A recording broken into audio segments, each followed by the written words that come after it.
Hello प्यारे साथियों, कैसे हैं आप सब। आशा करते हैं आप अच्छे होंगे। ये भी जो है से क्लास 10th का ही मैथ है। जैसे देखिए, आपको जो है से दिया हुआ है साइन ए, सेक ए और टेन ए को कॉट ए के फॉर्म में जो है से बदल देना है। कहने का मतलब हो गया कि साइन ए को जो है से हम कॉट के फॉर्म में क्या लिखेंगे, सेक ए को जो है से कॉट के फॉर्म में क्या लिखेंगे और टेन ए को जो है से कॉट के फॉर्म में क्या लिखेंगे। तो देखिए, इसको बनाने का दो तरीका है। पहला तरीका है कि अगर आपको साइन ए को कॉट के फॉर्म में अगर बदलना है तो सबसे पहले आपको फार्मूला याद रखना पड़ेगा। और ये फार्मूला जो है से आप बार बार भुला भी सकते हैं। उसी को ध्यान में रखते हुए हम एक मेथड से इसको जो है से सॉल्व करेंगे।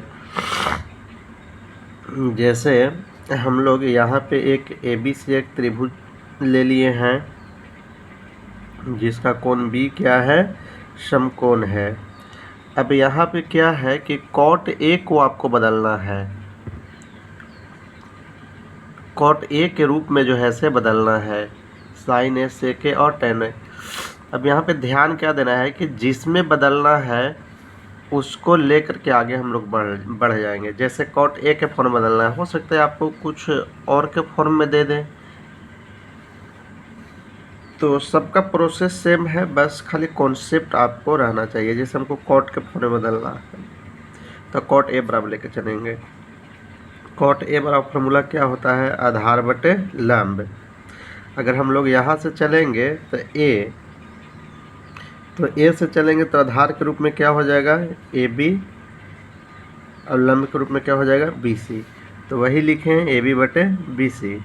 अब यहाँ पे क्या है कि बी सी को कोई कांस्टेंट राशि मान लीजिए।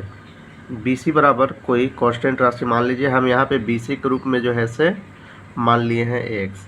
अब ध्यान रहे कि बी सी के रूप में क्या हो गया, एक्स। तो अब आगे चलेंगे, कॉट ए बराबर बी ए जस का तस है और बी सी को क्या मान लिए हैं, एक्स। अब यहाँ पे हम लोग क्या है कि तिरछा तिरछी गुना कर देंगे। तो बी ए से यहाँ कुछ नहीं तो एक है, मान के चलिए एक है। तो बी ए से एक में गुना कर दिए तो बी ए, और कॉट ए से एक्स में गुना करेंगे तो एक्स इंटू कॉट ए हो गया। ठीक है, यहाँ तक को कोई दिक्कत नहीं है। अब यहाँ पे हम लोग लिख देंगे ए से बी का वैल्यू कितना हो गया, एक्स इंटू कॉट ए। अब ध्यान रहे कि ए क्या है, एक समकोण त्रिभुज है। समकोण त्रिभुज में क्या है कि दो भुजा हमें मालूम हो गया, ए बी कितना है, एक्स इंटू कॉट ए, और बी सी कितना है, एक्स। अब जब दो भुजा मालूम है, तीसरा भुजा निकाल लेंगे पाइथागोरस प्रमेय से। अब देखिए, ए बी सी पाइथागोरस प्रमेय लगा देंगे। पाइथागोरस प्रमेय क्या कहता है कि दो भुजा के स्क्वायर का वर्ग तीसरी भुजा के स्क्वायर के बराबर होता है। ठीक है, यानी ए सी स्क्वायर बराबर होता है A B square plus B C square. तो ए बी हमें क्या मालूम था, x into cot A, square कर दिए, और बी सी क्या माने थे हम, एक्स, तो एक्स का स्क्वायर हो जाएगा। ठीक है, अब क्या है कि एक्स का स्क्वायर एक्स स्क्वायर हो जाएगा, कॉट ए यानी कॉट स्क्वायर ए और एक्स स्क्वायर। अब यहाँ पे क्या देखना है कि प्लस के इस साइड भी एक्स स्क्वायर है और प्लस के इस साइड भी एक्स स्क्वायर है। एक्स स्क्वायर को हम कॉमन कर लेंगे तो क्या हमारे पास बच जाएगा, कॉट स्क्वायर ए प्लस 1। अब क्या है, थोड़ा सा ध्यान रहे कि यहाँ ए सी स्क्वायर है, तो यह स्क्वायर जब हटेगा तो क्या होगा, इधर रूट चढ़ेगा। ठीक है, रूट चढ़ा दिए। अब देखिएगा, ए एक्स स्क्वायर और कॉट स्क्वायर ए प्लस 1 दोनों गुना में है। ठीक है, यानी कहने का मतलब है कि यहाँ पे दो गो एक्स है, दो गो एक्स में से एक गो एक्स बाहर निकाल लिए तो ये ज्वाइंट है, यानी इसका वर्गमूल नहीं निकलेगा। तो ये कॉट स्क्वायर ए प्लस 1 जिसका मतलब हमें अब ए सी बराबर क्या मिल गया, x into under root cot square a plus 1। अब ध्यान रहे, साइन ए को चेंज करना था। देख लीजिए, यहाँ पे प्रश्न में दिया हुआ है कि साइन ए को जो है से कॉट के फॉर्म में लिखना है, सेक ए को भी लिखना है और टेन ए को लिखना है। पहले हम साइन से चलेंगे।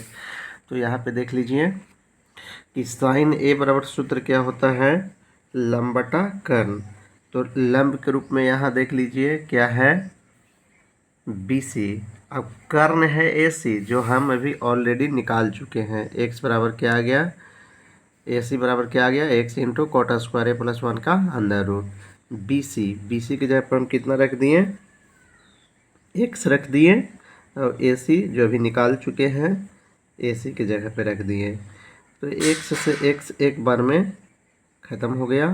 तो अब हमें साइन A बराबर क्या मिल गया, 1/अंडर root cot square A plus 1। तो देखिए ध्यान रहे कि जो साइन A है उसी को हम कॉट के फॉर्म में क्या लिख सकते हैं, तो 1/अंडर root cot square A plus 1। इसी प्रकार से जो है से tan A बराबर निकाल दिए। तो tan A बराबर सूत्र क्या होता है, लंब बटे आधार, लंब के रूप में BC और आधार के रूप में था वहाँ x into cot A, x खत्म हो गया 1/कोट ए। तो वही tan को हम 1/कोट ए लिखते भी हैं। ए हो गया सेक A, तो सेक A को जो है से आप इस प्रकार से लिख सकते हैं कोट के फॉर्म में।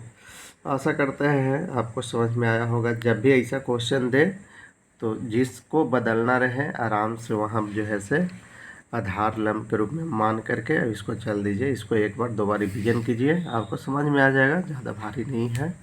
धन्यवाद।